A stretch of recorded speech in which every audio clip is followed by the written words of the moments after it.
السلام عليكم ورحمة الله وبركاته. أعوذ بالله من الشيطان الرجيم.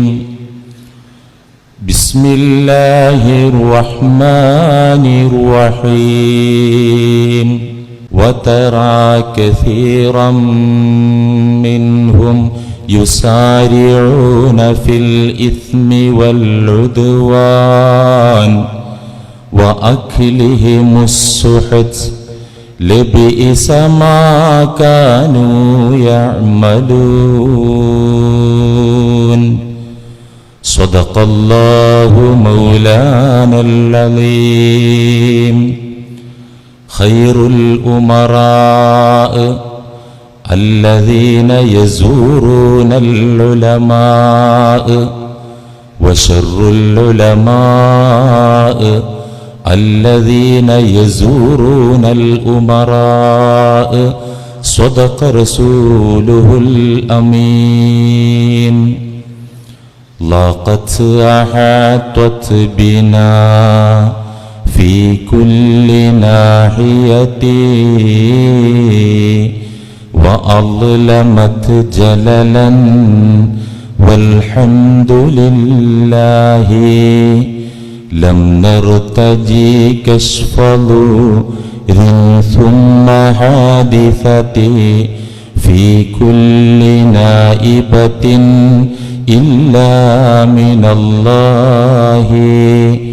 فاثق به في ملمات الأمور ولا تجعل يقينك يوما غير مالله.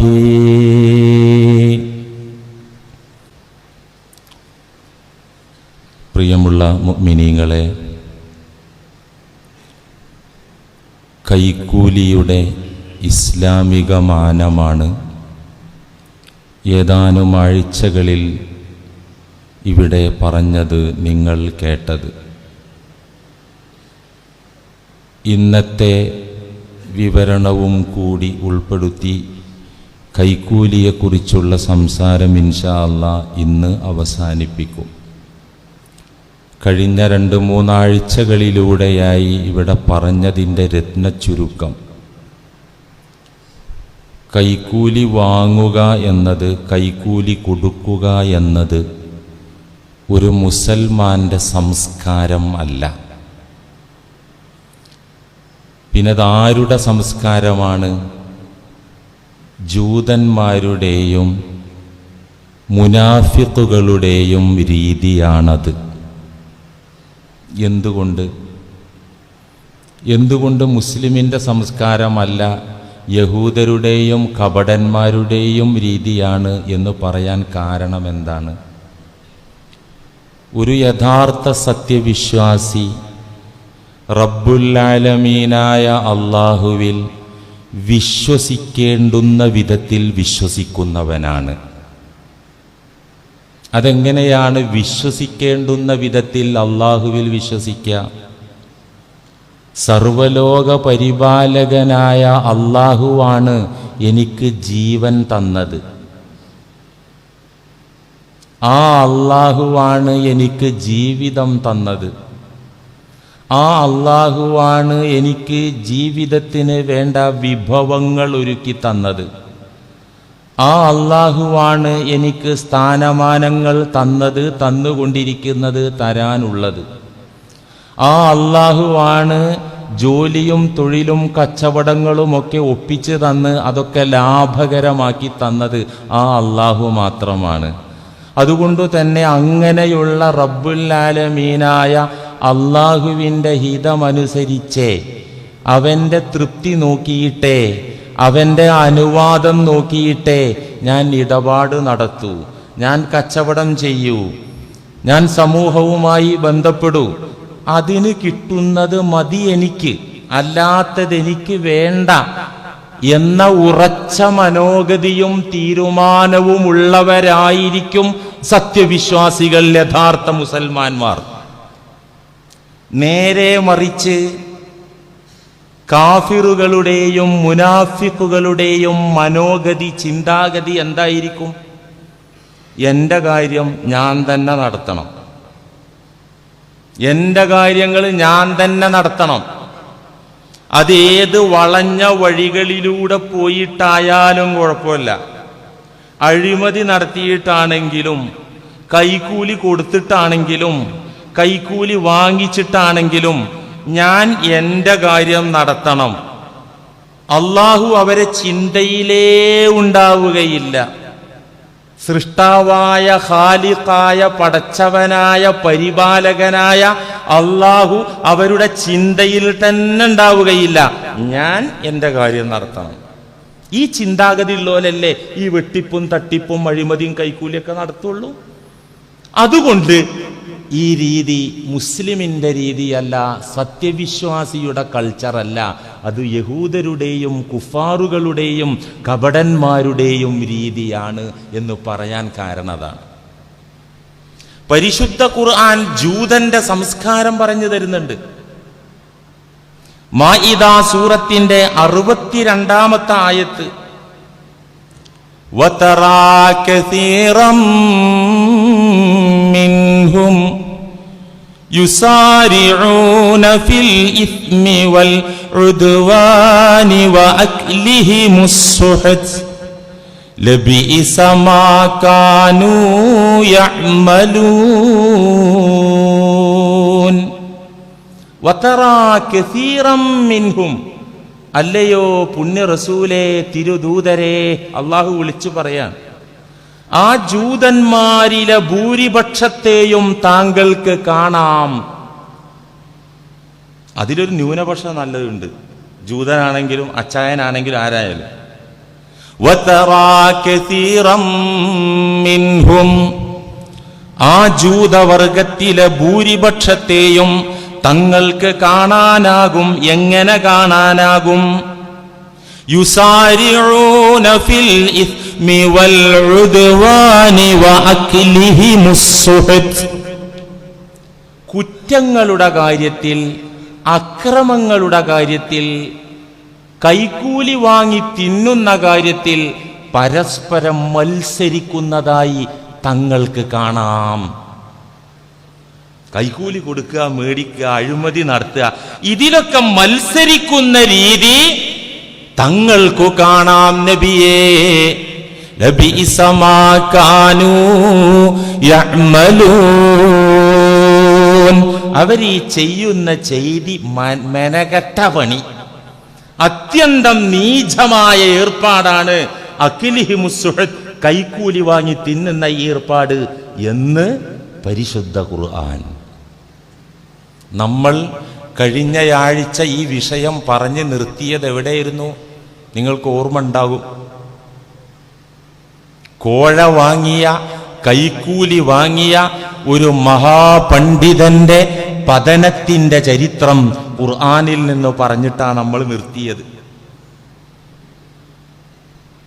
ഇസ്രായേലിലെ കലീമുല്ലാഹി മൂസ അലൈഹിസ്സലാമിന്റെ ജനതയിൽപ്പെട്ട ബൽആം ഇബ്നു ബഊറ എന്ന മനുഷ്യൻ, മഹാപണ്ഡിതൻ. അദ്ദേഹം അത്ഭുത സിദ്ധികളുള്ള മഹാജ്ഞാനിയായിരുന്നു. എന്നിട്ടോ അദ്ദേഹം കോഴ വാങ്ങി, കൈക്കൂലി വാങ്ങി, സത്യമാർഗത്തെ വലിച്ചെറിഞ്ഞു.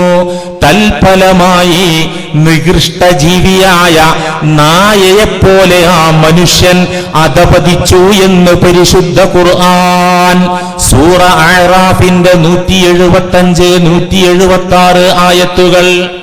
അള്ളാഹു ആ ചരിത്രം പറഞ്ഞിട്ട് അവസാനിപ്പിച്ചത് ഞാൻ പറഞ്ഞു നിങ്ങളോട്, ഫഖ്സുസിൽ ഖസസ ലഅല്ലഹും യതഫക്കറൂൻ.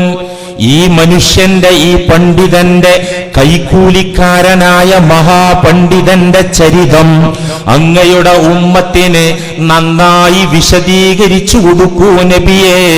ലഅല്ലഹും യതഫക്കറൂൻ, അവരൊന്ന് ചിന്തിക്കട്ടെ, ചിന്തിച്ച് പാഠം പഠിക്കട്ടെ. അതിനാണ് നമ്മളും ഈ ചരിത്രം ഒന്ന് വിശദീകരിക്കുന്നത്. ഈ ആയത്ത് വിശദീകരിച്ച്, ഈ പണ്ഡിതന്റെ ചരിത്രം പറഞ്ഞ ആയത്ത് വിശദീകരിച്ച് തഫ്സീറുൽ ഖുർത്തുബിയിൽ ഇമാം ഖുർത്തുബി തങ്ങൾ വിശദീകരിക്കുന്നുണ്ട്, നന്നായി വിശദീകരിക്കുന്നുണ്ട്. ഈ ബൽആമിന്റെ ചരിത്രം പറയുന്ന ആയത്തിൽ സുപ്രധാന തത്വങ്ങൾ ചിന്തിക്കുന്നവർക്ക് പഠിക്കാനുണ്ട്. ഇമാം ഖുർത്തുബി റഹിമഹുല്ല എന്താ പഠിക്കാനുള്ളത്?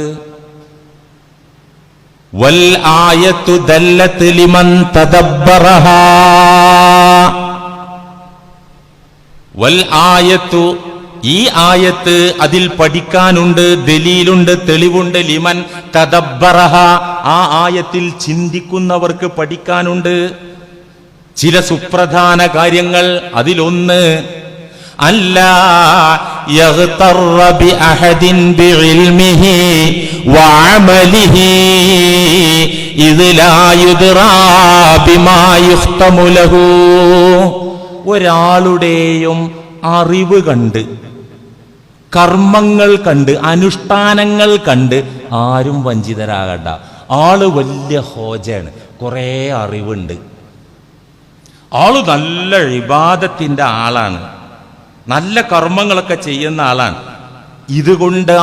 ഇതുകൊണ്ട് മാത്രം ആരും വഞ്ചിതരാകണ്ട. എന്തുകൊണ്ട്? ഈ മനുഷ്യൻ പോയി മരണം വരെ ഈ റൂട്ടിൽ ഓടോ ഇല്ലേ ആർക്കും അറിയില്ല.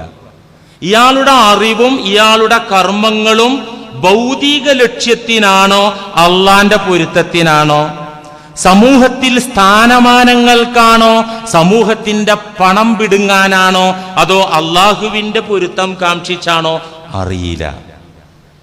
ഇഖ്ലാസില്ലാത്ത, ആത്മാർത്ഥതയില്ലാത്ത, നിഷ്കളങ്കരല്ലാത്ത ആലിമീങ്ങൾ, ആബിദീങ്ങൾ, അവരെ കണ്ടാരും വഞ്ചിതരാകണ്ട. ആള് ഹാഫിളാണ്, ആള് ആലിമുമാണ്, ഡിഗ്രി ഉണ്ട്, ബിരുദാനന്തര ബിരുദുണ്ട്, ബാക്കവിയാണ്, അല്ലെങ്കിൽ ഫൈസിയാണ്, അല്ലെങ്കിൽ അൽ ഖാസിമിയാണ്, എല്ലാ സുന്നത്തും എടുക്കുന്നുണ്ട്. ജപമാല കൊണ്ട് ചൊല്ല മാത്രല്ല, വള പോലെ ജപമാല കയ്യിലിട്ട് നടക്കുന്ന മഹാനായ ശൈഖുനാണ്. പക്ഷെ ഇയാൾ എങ്ങോട്ടാ പോകുന്നത്? ഇഖ്ലാസ് ഉണ്ടോ ഇല്ലേ ഇതൊന്നും നോക്കാതെ നിങ്ങൾ ചതിയിൽ പെടണ്ട. കാരണം ബൽആം എന്ന് പറയുന്ന അത്ഭുത സിദ്ധികൾ ഉണ്ടായിരുന്ന, എല്ലാ അറിവുകളും ആർജിച്ചിരുന്ന മഹാപണ്ഡിതന്റെ പിറകെ കൂടിയ 12,000 ശിഷ്യന്മാർ ചതിയിൽപ്പെട്ടതുപോലെ നിങ്ങൾ ചതിയിൽപ്പെടണ്ട.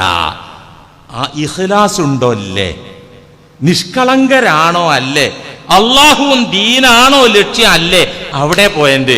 അല്ലാതെ അറിവും വഅലും ഫത്വ കൊടുക്കാനുള്ള അവഗാഹവും കർമാനുഷ്ഠാനങ്ങൾ കണ്ടിട്ടും ആരും വെട്ടില് വീഴണ്ട. പാഠമൊന്ന്. ഇമാം ഖുർത്തുബി റഹിമഹുല്ല രണ്ടാമത്തെ പാഠം പറയുന്നു, ഈ ചരിത്രത്തിൽ നിന്നുള്ള ഗുണപാഠം. വദല്ലത്തിൽ ആയത്തു അയ്ളൻ അലാ മൻഇ അഖ്ദിർ റിശ്വതി. ഈ ആയത്ത് പഠിപ്പിക്കുന്നു, വീണ്ടും പഠിപ്പിക്കുന്നു. എന്ത്? അലാ മൻഇ അഖ്ദിർ റിശ്വതി, കൈക്കൂലി വാങ്ങാൻ പാടില്ല എന്ന് പഠിപ്പിക്കുന്നു. കാരണം ഈ മനുഷ്യന് പറ്റിയ കേടെന്തായിരുന്നു? അയാൾ കൈക്കൂലി മേടിച്ചതായിരുന്നു. എന്നിട്ട് ആ മനുഷ്യൻ എവിടെ എത്തിപ്പെട്ടു? ആ മനുഷ്യൻ എവിടെ എത്തിപ്പെട്ടു? 4 കാലും വാലും നാക്ക് നീട്ടി നടക്കുന്ന ജന്തുവിനെ പോലെ അധപതിച്ചു എന്ന് അള്ളാഹു പറയുമ്പോ ആ മനുഷ്യന്റെ പതനത്തിന്റെ ആഴമാണ് ഖുർആൻ വരച്ചു കാട്ടിയിട്ടുള്ളത്. കൈക്കൂലി വാങ്ങാൻ പാടില്ല എന്ന് വെച്ചാൽ പണം കിട്ടിയാൽ ഒരു തരം ഫത്വ, പണം കിട്ടിയില്ലെങ്കിൽ വേറെ തരം ഫത്വ. പണം കിട്ടിയാൽ ആലിമിന് ഒരു മുഖം, സന്തോഷമുള്ള മനോഹര വദനം. പണം കിട്ടിയില്ലെങ്കിൽ കടന്നൽ കുത്തേറ്റ മോന്ത. എനിക്ക് ഓർമ്മ വരുന്നു, ഒരു 23 വർഷം മുമ്പ് എനിക്കുണ്ടായ ഒരു അനുഭവം. കേരളത്തിലെ പ്രസിദ്ധനായ ഒരു പണ്ഡിതന്റെ അടുത്തേക്ക് ഒരു ഫത്വ ചോദിക്കാൻ, മതവിധി ചോദിക്കാൻ പോവാണ്. ആളെന്ന് നിങ്ങൾ ചോദിക്കണ്ട, ആള് വിഷയമല്ല. അല്ലെങ്കിലും ഖുർആൻ ആളെ പേര് പറയണില്ലല്ലോ, ഉണ്ടോ? ഈ ബൽആമിന്റെ പേരെന്നെ അള്ള പറയണില്ല, അള്ള വിശേഷണ പറയാ, ഗുണം അല്ലേ. എന്നാൽ ചില അക്രമികളെ പേര് പറഞ്ഞിട്ടുണ്ട്, അബൂലഹബിന്റെ പറഞ്ഞിട്ടുണ്ട് അല്ലേ, ആസറിന്റെ പേര് പറഞ്ഞിട്ടുണ്ട്, ഫിറഔന്റെ പേര് പറഞ്ഞിട്ടുണ്ട്. പേര് പറയാതെ ഒരുപാട് ദുഷ്ടന്മാരെ അള്ളാഹു പരിചയപ്പെടുത്തി. ഈ ആയത്തിലും ബൽആമിന്റെ പേര് പറഞ്ഞിട്ടില്ല. നമുക്കും പേര് പറയണ്ട, നമുക്ക് വിഷയം പറയാം. നീ ഏതാ പണ്ഡിതൻ എവിടെ നിങ്ങൾ ചോദിച്ച് നടക്കണ്ട, നമുക്ക് വ്യക്തിയല്ല ഇവിടെ വിഷയം. 23 കൊല്ലം മുമ്പ് പ്രസിദ്ധനായ ഒരു ആലിമിൻ്റെ അടുക്കലേക്ക് ഫത്വ ചോദിക്കാൻ ഒരു വഖഫ് സംബന്ധമായ ഒരു കേസായിരുന്നു. അപ്പോൾ അതിൽ ഞാൻ ഇസ്ലാമിൻ്റെ നിയമം അവരോട് പറഞ്ഞപ്പോൾ അവർക്കാണ് ദഹിക്കണില്ല. ഈ താടി നീണ്ട കെട്ടൊന്നുമില്ലാത്ത ഉസ്താദ് പറഞ്ഞുകൊണ്ട് അതിങ്ങട്ട് അത്ര റാഹത്തായില്ല. എന്നപ്പോൾ ഞാൻ പറഞ്ഞാൽ കേൾക്കുന്നില്ലെങ്കിൽ പിന്നെ എവിടെ പോണ്ടേ? നമുക്ക് ആ മഹാനായ ഷെയ്ഖുനാൻ്റെ അടുത്ത് പോവാം, കുഴപ്പമില്ല പോകാം. അദ്ദേഹം ഞാൻ പറഞ്ഞതിനെതിരായിട്ട് വല്ലതും പറഞ്ഞ് എനിക്ക് പഠിക്കാമല്ലോ. ഇവരെ കൂടെ 2 ആളെ കൂടെ ഞാനും പോയി. വീട്ടിൽ ചെന്ന് ബെല്ലടിച്ചു. വാതിൽ തുറന്നപ്പോൾ തന്നെ മുഖത്ത് വലിയൊരു അസ്സലാമു അലൈക്കും. വലൈക്കും എന്താ പ്രശ്നം? വലിയ റാഹത്തില്ല. അപ്പം ഈ വിഷയം അവിടെ ആ മുറ്റത്ത് നിന്നിട്ട് തന്നെ ചോദിക്കുകയാണ്. അദ്ദേഹം വാതിൽ കട്ടിലയിൽ നിൽക്കുകയാണ്. ചോദിച്ചപ്പോൾ പറഞ്ഞു, വഖഫൊന്നും അങ്ങനെയൊന്നും കൈകാര്യം ചെയ്യാൻ പാടില്ല, നിങ്ങൾക്ക് തോന്നിയാസം കളിക്കാനുള്ളതാണോ വഖഫ്? അതിനൊന്നും ഇവിടെ മതവിധി ഇല്ല എന്നൊക്കെ ചൂടായി. അപ്പം ഞാൻ പറഞ്ഞു, ഉസ്താദെ അവർ ചെയ്തു പോയി, വഖഫിൽ ചെയ്യാൻ പാടില്ലാത്തൊരു കാര്യം ചെയ്തു പോയി വഖഫ് സ്വത്തിൽ. ഇനിയിപ്പോൾ ആകെയുള്ള മാർഗം ഇതാണെന്നാ ഞാൻ പറഞ്ഞു കൊടുത്ത്. ഇനിയിപ്പോൾ മുസ്ലിയാർ പറഞ്ഞതിനെ ചെയ്യാൻ പറ്റുള്ളൂ, ഒറ്റ അടക്കലാ പാടില്ല. ഒരു റാഹത്തുമില്ലാതെ ഞങ്ങൾ മടങ്ങിപ്പോന്നു. കൂടെ ഉള്ളവർക്ക് പിന്നെ അത് അനുസരിക്കേണ്ടി വന്നു. അദ്ദേഹം അതന്നെയാണല്ലോ പറഞ്ഞത്. 1 കൊല്ലം കഴിഞ്ഞിട്ട് വീണ്ടും അങ്ങോട്ട് തന്നെ പോകാൻ നിർബന്ധിതനാകുക. എന്തിനാ മൊയ്യാരി വീണ്ടും അങ്ങോട്ട് പോണേ? ഈ കൂടെയുള്ള ഹയവാന്മാർ അംഗീകരിക്കണ്ടേ? പറഞ്ഞാൽ എനിക്ക് പോകാൻ താല്പര്യമില്ല, പക്ഷെ കൂടെ ഉള്ളവരെ അംഗീകരിക്കണമെങ്കിൽ 1 കൊല്ലം കഴിഞ്ഞിട്ട് ഒന്നുകൂടെ പോകാൻ നിർബന്ധിതരാകുക. അന്ന് പോകുമ്പോഴും കൂടെ 2 ആളുണ്ട്. അപ്പം ഞാൻ ആ കൂട്ടത്തിൽപ്പെട്ടൊരു പണം സ്വാധീനമുള്ള മുതലാളി കൂടെ ഉണ്ടായിരുന്നു. അദ്ദേഹത്തിനോട് പറഞ്ഞു, ഒരു കൈമടക്ക് കൊടുത്താൽ നന്നായിരിക്കും. ഒരു കൈമടക്ക് അതെങ്ങനെ അറിയോ? ആദ്യം സലാം പറഞ്ഞിട്ട് അതങ്ങോട്ട് കൊടുക്കണം, ഫത്വയൊക്കെ പിന്നെ ചോദിക്കാൻ പാടുള്ളൂ. ഞാൻ റെഡി എന്ന് പറഞ്ഞാൽ അദ്ദേഹം തയ്യാറായി. ബെല്ലടിച്ചു. ഇതുപോലെ തന്നെ വന്നു. വലൈക്കും മുസ്സലാം എന്ന് പറയല്. ഇത് അങ്ങോട്ട് കൊടുത്തു. ഇതെന്താ? അത് ഉസ്താദിനുള്ള ഹദിയാണ്. അങ്ങോട്ട് വാ. അകത്തേക്ക് വിളിച്ചിട്ട് വിസിറ്റിംഗ് റൂമിൽ ഇരുത്തിയിട്ട് അന്ന് ഞങ്ങൾക്ക് ഫത്വ മതവിധി മാത്രമല്ല കിട്ടിയത്, ചായയും കടിയും കിട്ടി. ഹദിയ കൊടുക്കൽ തെറ്റൊന്നുമല്ല. അത് കിട്ടുമ്പോൾ ഒരു സമീപനം, കിട്ടുമ്പോൾ ഒരു തരം ഫത്വ, അല്ലെങ്കിൽ വേറെ തരം ഫത്വ, അത് ശരിയല്ല.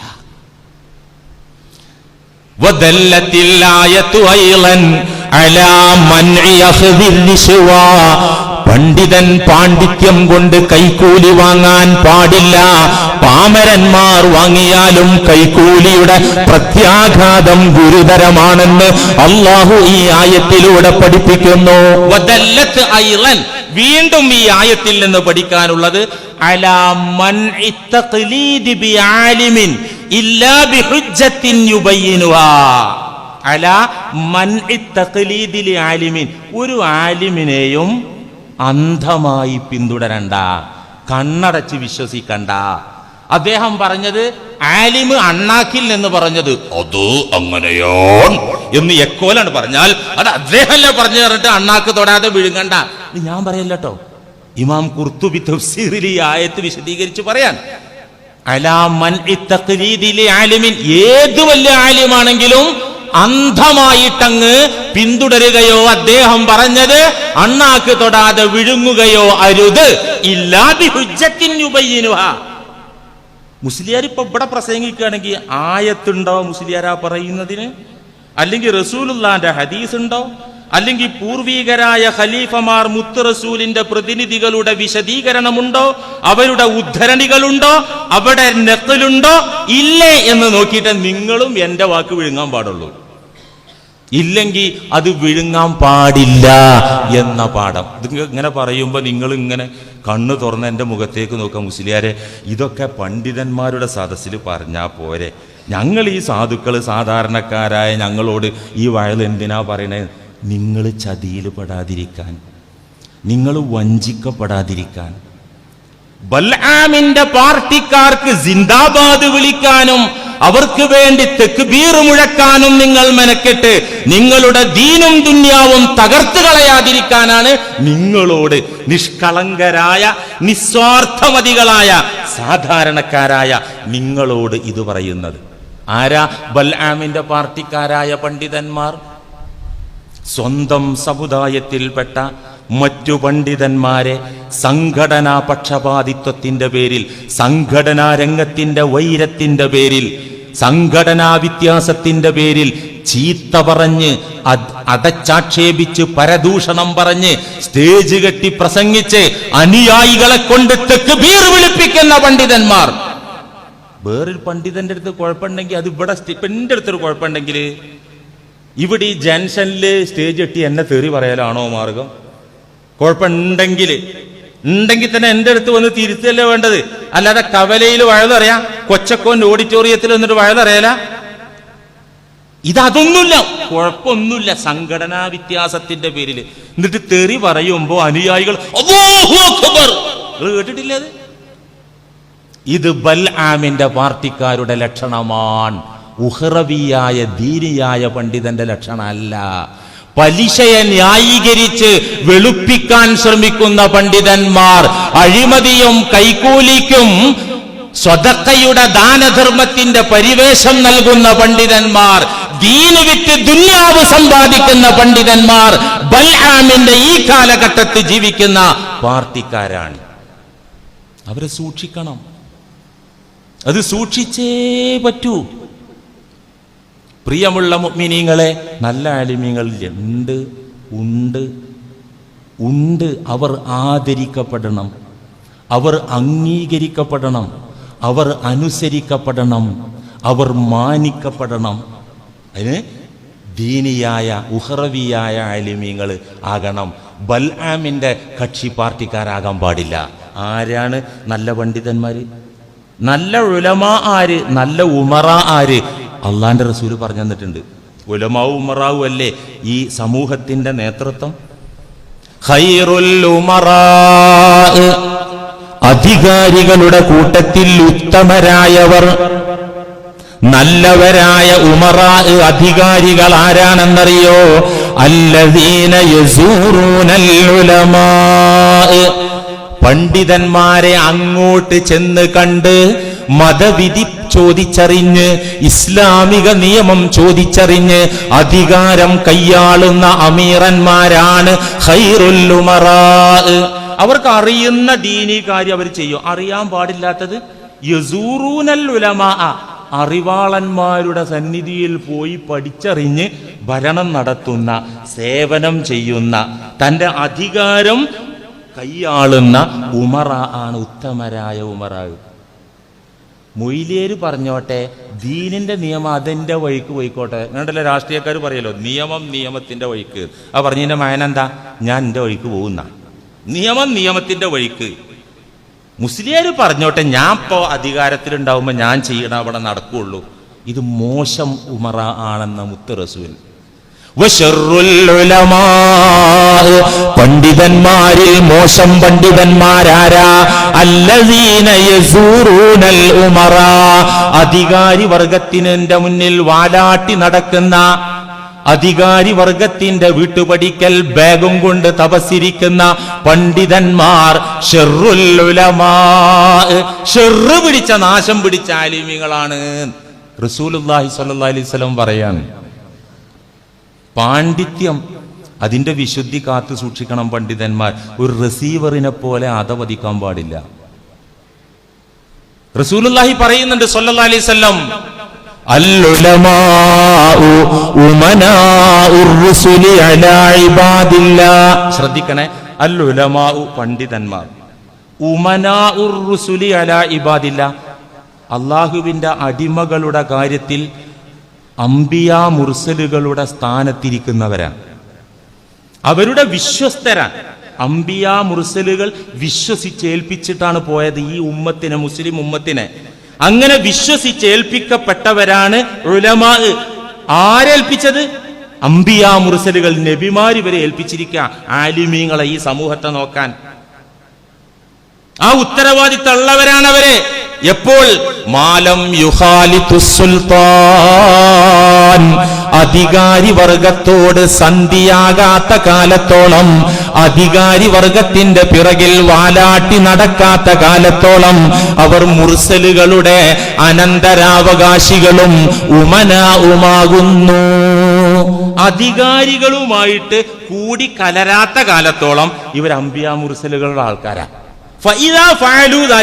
റസൂലുള്ളാഹി പറയുന്നു, ഈ പണി ചെയ്താൽ. ഏത് പണി? പിണറായി വിജയന്റെ പിന്നാലെ നടക്ക ശൈഖുന, അല്ലെങ്കിൽ രമേശ് ചെന്നിത്തലയുടെ പിറകെ, അല്ലെങ്കിൽ മോഡിന്റെ പിന്നാലെ വാലാട്ടി നടക്ക ശൈഖുന. ഈ പണി ചെയ്താൽ ഫഖദ് ഖാനുർ റുസുല, ഈ പണ്ഡിത വേഷധാരികൾ അംബിയ മുർസലുകളെ ചതിച്ചിരിക്കുന്നു, വഞ്ചിച്ചിരിക്കുന്നു. ഫഹ്ദറൂഹും, സമൂഹമേ നിങ്ങൾ അവരെ കരുതിയിരിക്കണം, സൂക്ഷിക്കണം. വഅ്തസിലുഹും, അങ്ങനത്തെ ആലിമീങ്ങളിൽ നിന്ന് നിങ്ങൾ മാറി നിൽക്കണമെന്ന് ഖാല റസൂലുള്ളാഹി. ഇതിപ്പോ നിങ്ങളോടല്ലാതെ ആരോടാ വയലറിയാ? ഇതിപ്പോ നിങ്ങളോടല്ലാതെ ആരോടാ വയലറിയാ?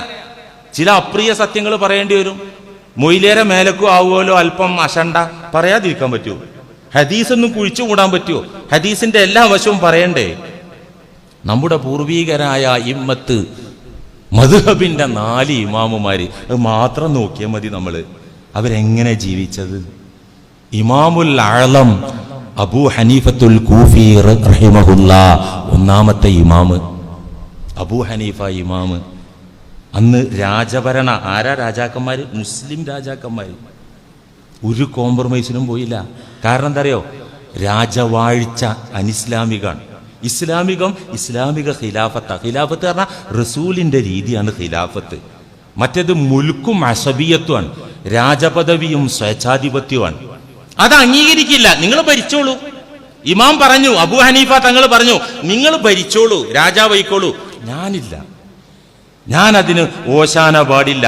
അവിടെ അഴിമതിയുണ്ട് എനിക്കറിയാം, അവിടെ കൈക്കൂലിയുണ്ട് എനിക്കറിയാം, അവിടെ സ്വേച്ഛാധിപത്യമുണ്ട്, രാജവാഴ്ചയുണ്ട് എനിക്കറിയാം, ഞാനില്ല. അപ്പൊ അമീർ പറഞ്ഞു, നമ്മുടെ ഗവൺമെന്റിൽ നിങ്ങൾ ജഡ്ജാകണം, ഖാദിയാകണം, ജഡ്ജാകണം. നിങ്ങളൊരു അനുവാദം തന്നാൽ സുപ്രീം കോർട്ടിന്റെ ചീഫ് ജസ്റ്റിസായി താങ്കളെ നാം നിയമിക്കുന്ന രാജാവ് പറഞ്ഞപ്പം ആ രാജാധികാരത്തിന് കീഴിൽ ഉദ്യോഗസ്ഥനാകാൻ ഈ ഞാനില്ല, എന്നെ വിട്ടേക്ക്. അവസാനം പിടിച്ച് അറസ്റ്റ് ചെയ്തു. കാരാഗ്രഹത്തിൽ നീണ്ട നാൾ കിടന്നു. ഇമാം അന്ത്യശ്വാസം വലിക്കുന്നത്, വഫാത്താകുന്നത് ജയിലറയിൽ കിടന്നുകൊണ്ടാണ്. ആര്? അബൂ ഹനീഫ ഇമാം. മോഡി പിടിച്ചോണ്ടോയതല്ല, പിണറായി പിടിച്ചോണ്ടോയതല്ല, മുസ്ലിം രാജാവ്. എന്തിന്? അഴിമതിക്കും കൈക്കൂലിക്കും കൂട്ടു നിൽക്കാത്ത കാരണം, രാജവാഴ്ചയ്ക്ക് വാലാട്ടാത്ത കാരണം. ജീവിതത്തിൽ ഒരിക്കലും ഒരു ചക്രവർത്തിയുടെ മുന്നിലേക്കും ഇമാം പോയിട്ടില്ല. ഒരു തവണ മാത്രം പോയി, ഒരു തവണ.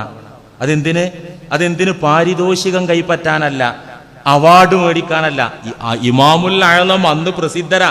ഈ രാജാക്കന്മാർക്കൊക്കെ പ്രിയപ്പെട്ടവർ, അവരൊക്കെ ആദരിക്കും. ഈ ഇമാമിനൊന്ന് വലയിൽ കിട്ടിയിരുന്നെങ്കിൽ കൊതിച്ച് നടക്കുകയാണ് അന്നത്തെ രാജാക്കന്മാര്. ഇമാം വഴങ്ങിയില്ല. പക്ഷെ ഒരിക്കൽ രാജകൊട്ടാരത്തിൽ പോയി അബൂ ഹനീഫ തങ്ങൾ. അതെന്തിന്? തൻ്റെ കാര്യത്തിനല്ല, മുസ്ലിം അല്ലാത്ത ഒരു അയൽവാസിക്ക് വേണ്ടി റെക്കമെൻഡ് ചെയ്യാൻ. എന്താ സംഭവം? വീടിനോട് തൊട്ടു ചേർന്ന് ഒരു കരുവാൻ, 1-ാം തരം കൊല്ലപ്പണിക്കാരൻ താമസിക്കുന്നുണ്ടായിരുന്നു. അദ്ദേഹത്തിന്റെ തൊഴിലെന്താണ്? യുദ്ധ സാമഗ്രികൾ, ആയുധങ്ങൾ നിർമ്മിക്കുക. വാള്, കുന്തം, പരിച ഇതൊക്കെ നിർമ്മിക്കുന്ന സമർത്ഥനായ കൊല്ലപ്പണിക്കാരൻ തൊട്ടടുത്തുള്ള അമുസ്ലിമായ കരുവാൻ. ഇയാൾ പകലന്തിയോളം പടക്കോപ്പുകൾ നിർമ്മിക്കും, വൈകുന്നേരം മൂക്കറ്റം മദ്യപിക്കും. എന്നിട്ട് ഒരു കവിത, എന്നും ഒരു കവിത. ഇതകത്ത് ചെന്നാൽ പാട്ടുകാർക്ക് പാട്ട് വരും, തെറി പറയുന്നവർക്ക് തെറി പറയും, വയല് പറയുന്നവർക്ക് വയല് വരും എന്നാ പറഞ്ഞിട്ട്. എനിക്ക് അനുഭവം അല്ലാത്തതുകൊണ്ട് അറിയില്ല. അകത്ത് ചെന്നാൽ ഉള്ളിലുള്ളതിനെ ഉത്തേജിപ്പിക്കും എന്നാ പറഞ്ഞത്. ഈ ചങ്ങാതി എന്നും ഒരു കവിത പാടും.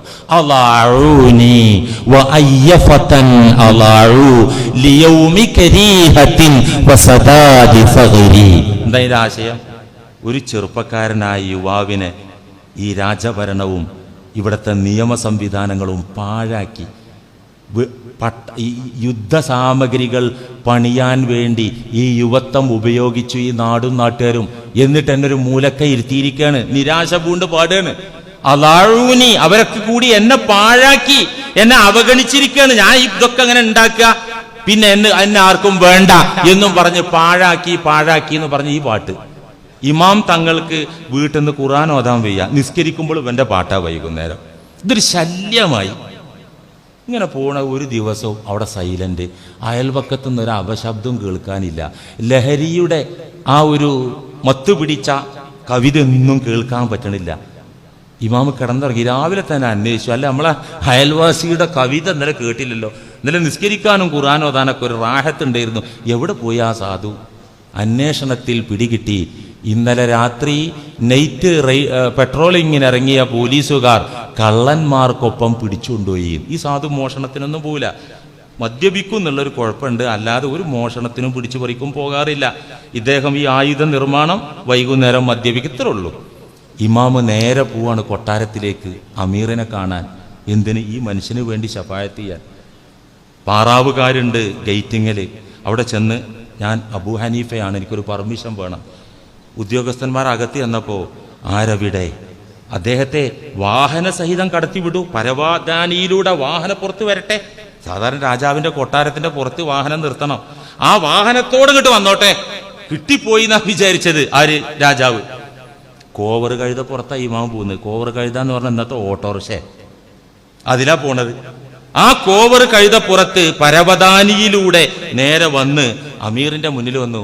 എന്താണ് അങ്ങൊന്ന് വന്നത്? എന്താണ് ആവശ്യം? എൻ്റെ ഒരു അയൽവാസി, ഒരു കരുവാൻ പാവം അമുസ്ലിമായൊരു സഹോദരൻ, അവനെ മോഷണ കുറ്റം ആരോപിക്കപ്പെട്ട് ഇന്നലെ രാത്രി നിങ്ങളെ പോലീസ് പിടിച്ചിട്ടുണ്ട്. അദ്ദേഹം കള്ളനല്ല, പാവാണ്, മദ്യപിക്കും, വേറെ കുഴപ്പമൊന്നും ഉണ്ടാക്കാറില്ല. എനിക്ക് ചില ശല്യമൊക്കെ ഉണ്ട്, പക്ഷെ ഞാനത് അഡ്ജസ്റ്റ് ചെയ്യും. ആ മനുഷ്യനെ കള്ളനായിട്ട് അറസ്റ്റ് ചെയ്യരുതേ, ശിക്ഷിക്കരുതേ. അപ്പം തന്നെ റിലീസാക്കി മോചിപ്പിച്ചു. ഇമാമിൻ്റെ കൂടെ തന്നെ പറഞ്ഞു വിടുക. പോകുന്ന തിരിച്ചു വരുന്ന വഴിക്ക് ഇമാം ചോദിക്കുന്നത്, നീയല്ലേ എന്നു രാത്രി അലാഴു ഒരു ചെറുപ്പക്കാരനെ എല്ലാവരും അവഗണിച്ചു എന്ന്? ഞാൻ ഇപ്പം നിന്നെ അവഗണിച്ചോ? നീയല്ലേ എന്നത് പാടാറ്, ഞാൻ നിന്നെ അവഗണിച്ചോ? അദ്ദേഹം നാണം കൊണ്ട് തല താഴ്ത്തി. മദ്യപിച്ച് ലക്ക് കെട്ട് ഞാൻ പാടുന്ന പാട്ട് ഇത്രകാലം കേട്ട് സഹിച്ചിട്ട് ആ ശല്യം ഇനിയുണ്ടാകാൻ വേണ്ടിയിട്ട് എന്നെ റിലീസാക്കാൻ വന്ന മനുഷ്യനല്ലേ ഇത്? ഉടനെ പറഞ്ഞു, അങ്ങയുടെ ആദർശം എനിക്ക് വേണം, എനിക്ക് മുസ്ലിം ആകണം. ഈ ലാഭക്കച്ചവടത്തിനാണ് കൊട്ടാരത്തിൽ പോയത് അബൂ ഹനീഫ തങ്ങൾ. ഇമാം മാലിക് ബിൻ അനസ്, മാലിക്കി മദ്ഹബിന്റെ ഇമാമാണ് മാലിക് ബിൻ അനസ് റഹിമഹുല്ല. അദ്ദേഹം രാജവാഴ്ചയെ അംഗീകരിക്കാത്ത കാരണത്താൽ മദീന ഗവർണർ അറസ്റ്റ് ചെയ്തുകൊണ്ട് ശക്തമായി ചാട്ടവാറിനടിച്ചു. ഇമാമിന്റെ കൈക്ക് സാരമായി പരിക്കേറ്റു. ദേഹമാസകലം കരിവാരിത്തേച്ച് കഴുതപ്പുറത്ത് സവാരി ചെയ്യിച്ചു ഇസ്ലാമിന്റെ പേരുള്ള ഭരണാധികാരികൾ. ഇമാം അഹ്മദ് ബിൻ ഹംബൽ തങ്ങൾ, മഅ്മൂൻ ചക്രവർത്തി, വാത്തിഖ് ചക്രവർത്തി അവരുടെ രാജാധിപത്യത്തിനനുസൃതമായി ഖുർആൻ ദുർവ്യാഖ്യാനിച്ചു. ഇന്നിപ്പോ അങ്ങനല്ലേ? ഞാനൊരു സംഘടനയുടെ ആളാണെങ്കിൽ എന്റെ സംഘടനക്ക് വേണ്ടിയാണ് ഞാൻ ഖുർആൻ ഓതുക, എന്റെ സംഘടനക്ക് അനുസരിച്ചാണ് ഞാൻ ഖുർആൻ വ്യാഖ്യാനിക്കുക. അപ്പുറത്തുള്ള ചങ്ങായി ഖുർആൻ അവന്റെ സംഘടനക്ക് അനുസരിച്ച് വ്യാഖ്യാനിക്കും. ഈ പണിയപ്പോടെ നടക്കണേ. വാത്തിഖ് ചക്രവർത്തിയും മഅ്മൂൻ രാജാവും അവരുടെ രാജഭരണത്തിനനുസൃതമായി ഖുർആൻ ദുർവ്യാഖ്യാനിച്ചപ്പോൾ അഹ്മദ് ബിൻ ഹംബൽ തങ്ങൾ ധീരമായി ചോദ്യം ചെയ്തു, പിടിച്ചുകൊണ്ടുവന്ന് ജയിലിലിട്ടു അഹ്മദ് ബിൻ ഹംബൽ തങ്ങളെ. ഇമാം ഷാഫിഈ, ഇമാമുന ഷാഫിഈ റഹിമഹുല്ല, നമ്മുടെ മദ്ഹബിന്റെ ഇമാമായ ഇമാം ഷാഫിഈ തങ്ങളെ അന്നത്തെ മുസ്ലിം ഭരണാധികാരികൾ അറസ്റ്റ് ചെയ്ത് മിസ്റിൽ നിന്ന് ബഗ്ദാദ് വരെ കൈവിലങ്ങ് വെച്ച് നടത്തി. എന്തേ കാരണം? ഇവർ ഈ രാജാക്കന്മാർക്ക് ഒന്ന് ചേർന്ന് നിന്നിരുന്നെങ്കിൽ എല്ലാ സുഖ സൗകര്യങ്ങളും അവർക്ക് കിട്ടുമായിരുന്നു. അവർക്ക് അള്ളാഹു ആയിരുന്നു വലുത്, അവർക്ക് മുത്ത് റസൂലായിരുന്നു വലുത്, അവർക്ക് ദീനായിരുന്നു വലുത്. അതുകൊണ്ട് പ്രിയപ്പെട്ട ഉമ്മത്തെ, സഹോദരന്മാരെ, അഴിമതി, കൈക്കൂലി, ഇതിന്റെ അപകടമാണ് നമ്മൾ പറഞ്ഞത്. പാണ്ഡിത്യ രംഗത്ത്, ഉലമാഇന്റെ രംഗത്തുള്ള കൈക്കൂലി വരെ നമ്മൾ പറഞ്ഞു. നമ്മൾ ഈ വിഷയം ഇവിടെ അവസാനിപ്പിക്കുകയാണ്. ഇൻഷാ അല്ലാഹ് അടുത്തയാഴ്ച അഴിമതിയെക്കുറിച്ച് ഏതാനും കാര്യങ്ങൾ കൂടി പറഞ്ഞ് മറ്റു വിഷയങ്ങളിലേക്ക് നമുക്ക് ഇൻഷാ അല്ലാഹ് പ്രവേശിക്കാം. അല്ലാഹുവേ, നീ ഇഷ്ടപ്പെടാത്ത, നീ വിലക്കിയ രൂപത്തിൽ സമ്പാദിക്കുന്ന സർവ്വരീതികളിൽ നിന്നും ഞങ്ങളെ നീ കാത്തിരക്ഷിക്കണമേ റബ്ബേ. ബറക്കത്തില്ലാത്ത, നിന്റെ അനുഗ്രഹമില്ലാത്ത, നിന്റെ പൊരുത്തമില്ലാത്ത നയാ പൈസ ഞങ്ങളുടെ കരങ്ങളിൽ നീ എത്തിക്കല്ലേ തമ്പുരാനെ. നീ ഇഷ്ടപ്പെട്ട തൊഴില്, നീ ഇഷ്ടപ്പെട്ട കച്ചവടം, നീ ഇഷ്ടപ്പെട്ട ധനം കൊണ്ട് ഞങ്ങളെ നീ അനുഗ്രഹിക്കുകയും കരുത്തുറ്റവരാക്കുകയും ചെയ്യണമേ റബ്ബുൽ ആലമീനായ അല്ലാഹുവേ.